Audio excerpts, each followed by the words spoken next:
Olá, que bom ter você conosco aqui no De Bem com a Vida, que você assiste no Bá TV, no YouTube e nas redes sociais.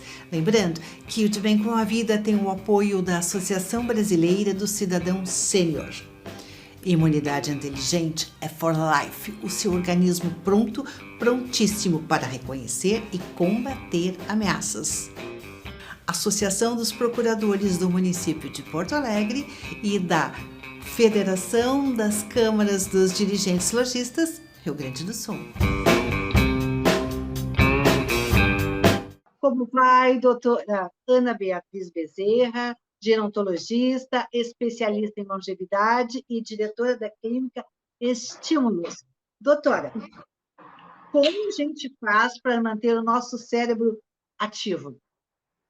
Nossa, e temos inúmeras maneiras para a gente manter o nosso cérebro ativo. Primeiro, acreditar no envelhecimento. A gente tem que desmistificar essa, tô velha, eu não sei mais para nada, eu fico em casa. Como a gente encontra algumas pessoas assim, né? Então, temos muita coisa para fazer. Para isso, a gente tem que manter uma saúde intelectual e uma saúde física. Né? Fazer atividades físicas, elas são muito importantes e estão aliadas às atividades cognitivas. Então, as atividades cognitivas e atividades físicas andam de mãos dadas, né? Para você aprender uma nova língua, você tocar um instrumento, ou mesmo procurar um terapeuta cognitivo que faça estimulação, como a gente faz. A gente tem essa oportunidade de fazer por teleatendimento para o Brasil inteiro. Que são atividades específicas para cada área do cérebro. Não é só fazer uma palavra cruzada. É muito bom, mas não é só isso. Né? A palavra cruzada atinge determinadas áreas do cérebro. E tudo, sabe, que a gente faz com autonomia e que se torna muito fácil, isso não faz nem cosquinha no cérebro depois. A gente tem que desafiar o nosso cérebro. Então, desafie seu cérebro, aprendendo coisas novas e estimulando assim. Doutora Ana, se eu percebo que o meu cérebro ou dos meus familiares, digamos, não está funcionando adequadamente como deveria, existe a possibilidade de recuperar ou a gente só evita que ele tenha um déficit maior? Boa pergunta. Depende. Depende se tem. Aí, no caso, é bom você procurar um geriatra que faça um tipo de avaliação, para ele vai fazer uma avaliação geriátrica ampla, né, que saiba como que está o desempenho do cérebro mesmo, se tem algo patológico acontecendo ou se é uma perda mesmo do envelhecimento natural, porque o nosso cérebro envelhece e ele não tem o mesmo desempenho que tem antes. Então, isso depende muito. Se por acaso é um envelhecimento natural, a gente tem sim como recuperar, mas não como era antes. A gente não vai ter o cérebro quando tinha, né, aos 30 anos de idade, com 60. Nós vamos ter o nosso cérebro melhorando, potencializando ele um pouco.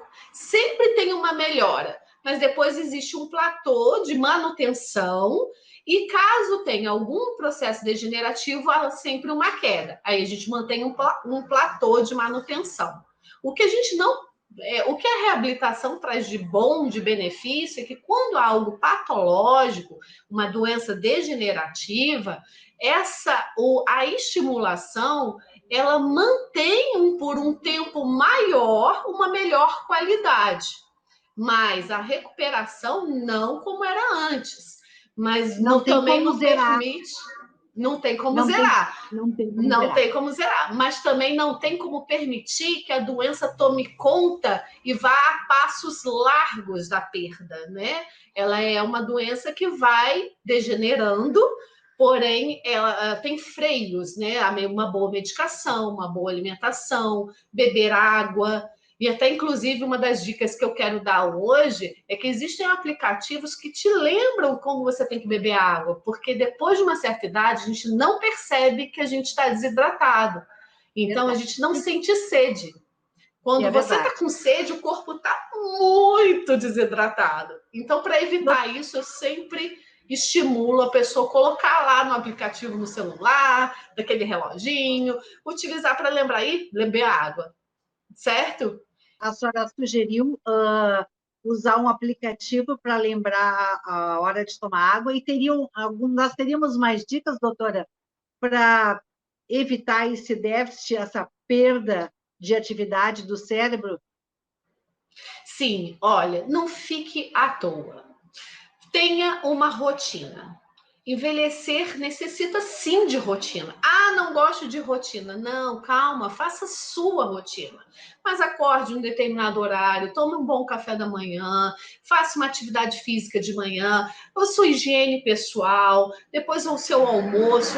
Tomar uma dormidinha de tarde não faz mal a ninguém, mas depois faça uma atividade cognitiva, certo? Faça exercícios ligados a áreas da atenção, a áreas da matemática, de raciocínio lógico, da língua, enfim, estimula o seu cérebro sim. Então, criar rotina é uma outra dica muito importante.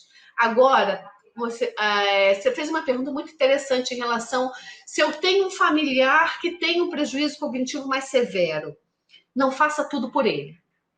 Tem muitas famílias, por uma super proteção, aí dão na mão o pijama para vestir, tira o pijama, ele nem desabotoa mais um botão.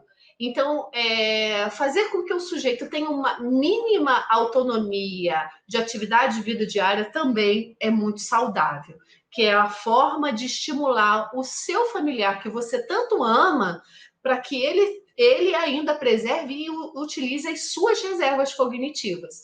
Então, não fazer tudo pelo outro também é saudável. Bela dica, doutora, porque às vezes a gente, por excesso de amor, né, acaba ultrapassando os limites. Muito obrigada, doutora Ana, por mais essa participação no De Bem com a Vida e um bom final de semana para a senhora. Eu que agradeço. Essa dica é de toda a equipe da Clínica Estímulos. Venha nos conhecer, viu?